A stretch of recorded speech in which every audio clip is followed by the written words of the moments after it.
YouTube, what is y'all doing? This is not intended to be a long video. In fact, I almost thought about just doing an Instagram reel showing y'all this. That's how short I plan on making this video. But anyway, let's get into it.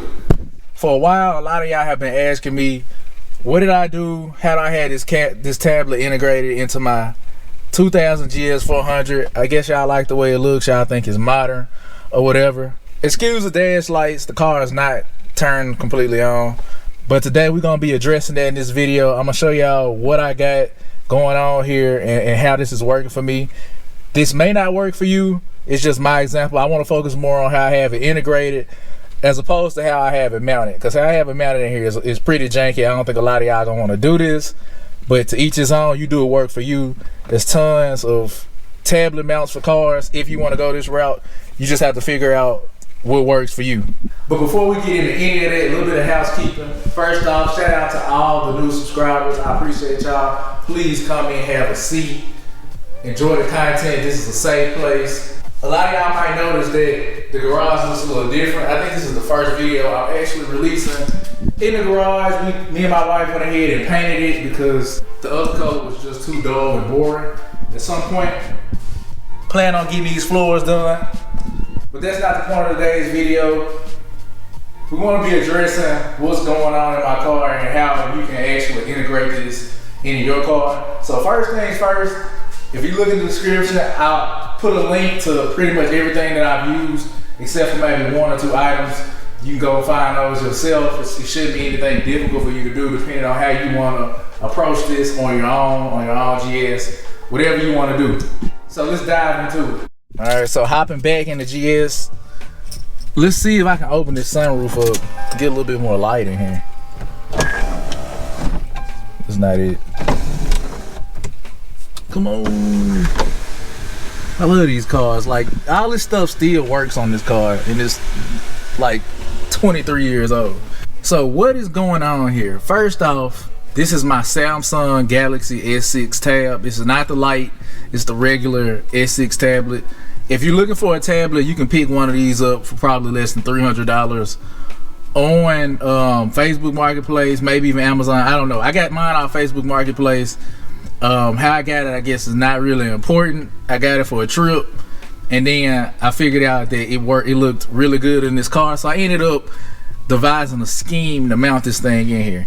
So you don't have to have this specific tablet. You can do your research, find you a newer tablet, older tablet. Maybe you don't even want to mount a tablet. Maybe you just want to focus on this whole Bluetooth situation. So the problem with these cars is, and everybody that's got a GS, I think y'all are aware of this, putting a new radio system in this car sucks. You essentially have to bypass the amp that's in there, and then your speakers, you lose the sub, the speakers don't sound as good. It turns into a total nightmare. And the reason why that sucks is because the Nakamichi in here actually sounds great. I don't care what y'all say, this day and time, this speaker system actually still sounds great. And I'm the type of person that likes to keep my cars as much as they were when they came out, as far as, like, I guess, interior and stuff like that. I don't like doing anything to my cars that I cannot easily undo. I guess that's what I'm trying to say. So I didn't want to put a lot of money into the sound system, and I like the way this car sounds, the sound system in this car sounds. I just like this whole 90s vibe that is giving me with all the buttons and stuff like that. So one of the things that you're gonna need, I don't know if I put this in the video description or not. If not, these are easy to find. I'm gonna eject the cassette. You're gonna need one of these basic cassette tapes, the one with the auxiliary port coming off of it. And a lot of times, like, I'm gonna show y'all a little trick. A lot of times when you stick these in the car, like, it'll keep just popping itself out. So if you turn it around the other way, so if you put it in like this, string on that side, putting it in like that, and it keeps coming out, which mine might, they gotta have the car turned on. But if you keep putting it in like that and it keeps popping out, turn it the other way. Put the string up under it, turn it the other way, and see if that works for you. That's what worked for me. Now we need to put that back in there. I didn't really want to take that out. Oh no. Stick that in there. See, it makes all these little noises and stuff. And now it's in there, it's good. Cut the car back off.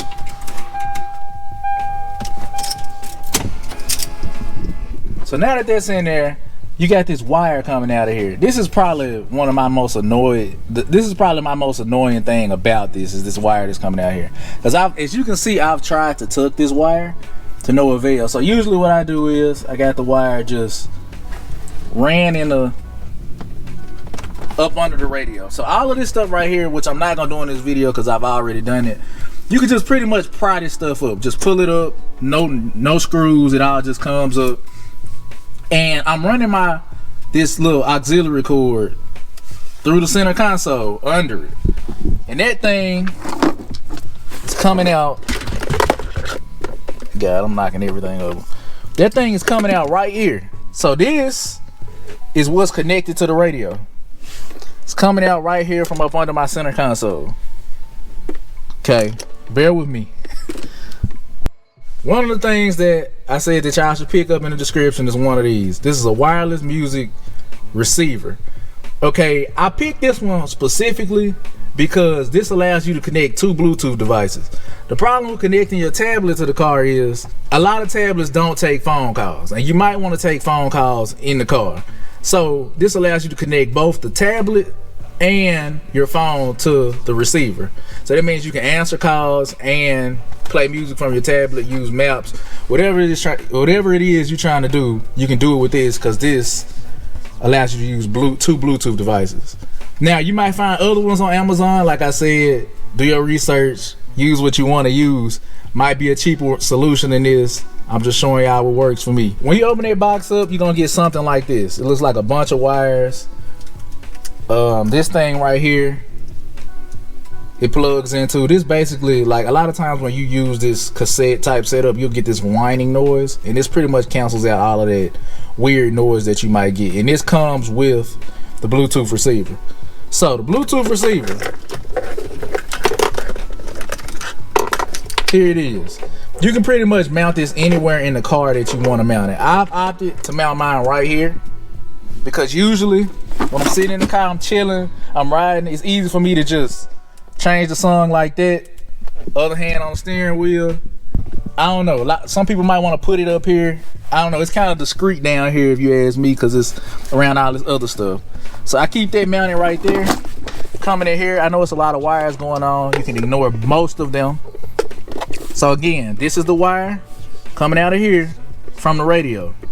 Plug that into the other end, which I might not be able to do that with one hand. Alright, plug that into the other end. That's plugged in. Now, last thing you need is some power. I went ahead and got one of these port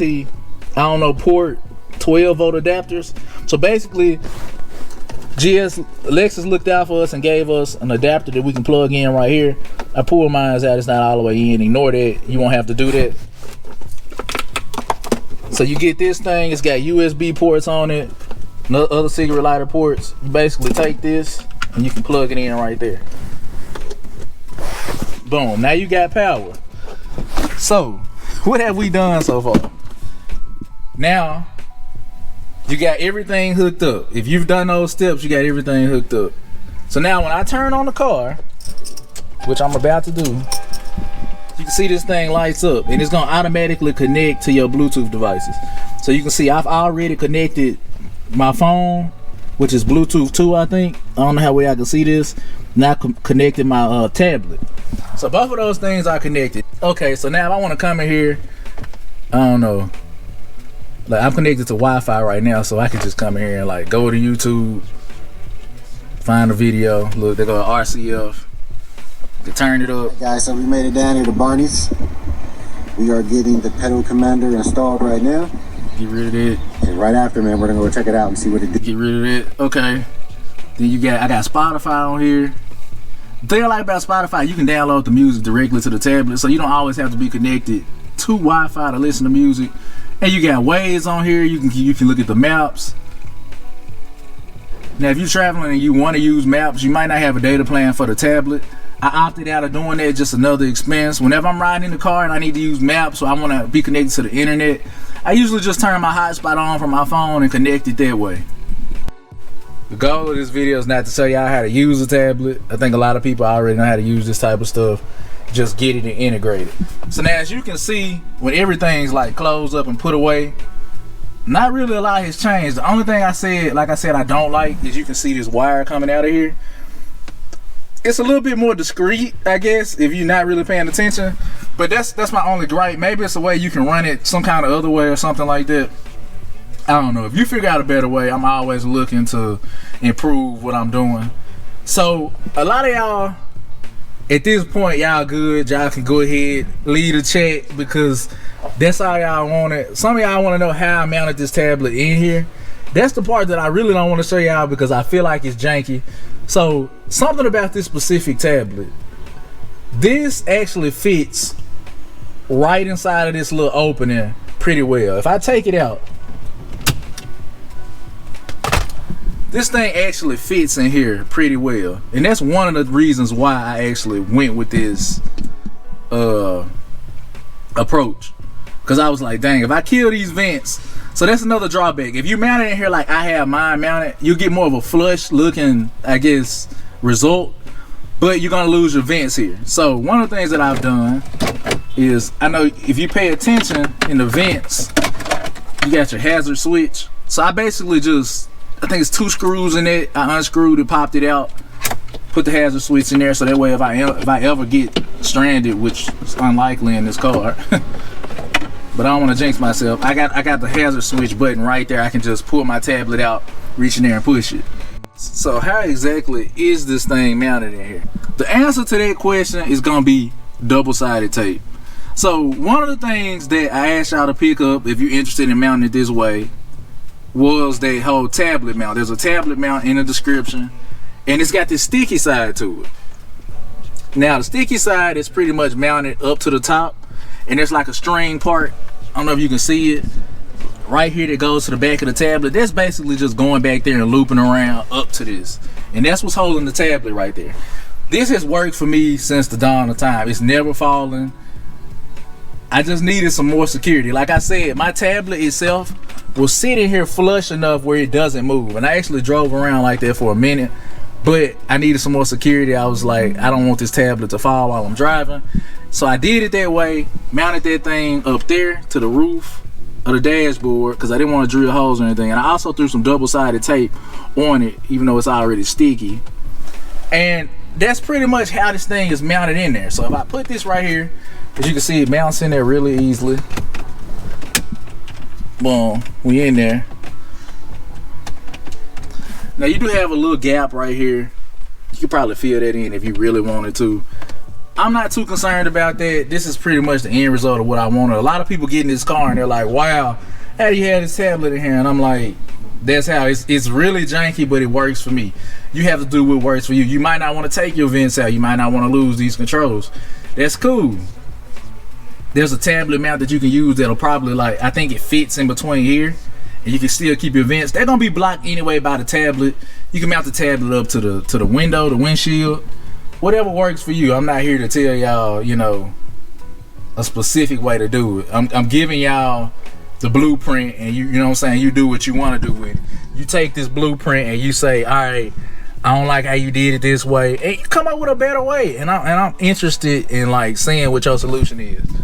Right now, this is what I got. It would be cool if we could have somebody like 3D print some type of tablet holder right here, and maybe had a vent like open and come out right here or something like that. I don't know. Like, I'm just speculating. Maybe I'm dropping free game. But for the most part, that's how this thing is mounted in here. Like I said, I didn't want this to be a long video, and it's not going to be a long video. I appreciate y'all for watching. I'm not gonna keep asking y'all to like, comment, and subscribe, bruh. Not even gonna keep doing it. But I mean, if you feel like it, you know what to do. But that's gonna conclude this video. Like I said, it wasn't meant to be long. Shout out to all the new subscribers again, all the existing subscribers, the day one. Shout out to all of y'all. Thanks for the support. I'm gonna try to keep dropping dope content for y'all. I think we got a big change coming to the channel, and we're gonna be discussing it probably in the next video. I'm really looking forward to it. I don't even think y'all ready for what is probably happening in the next episode of this channel. But like I said, keep doing what you're doing. Holla at y'all in the next one. Peace.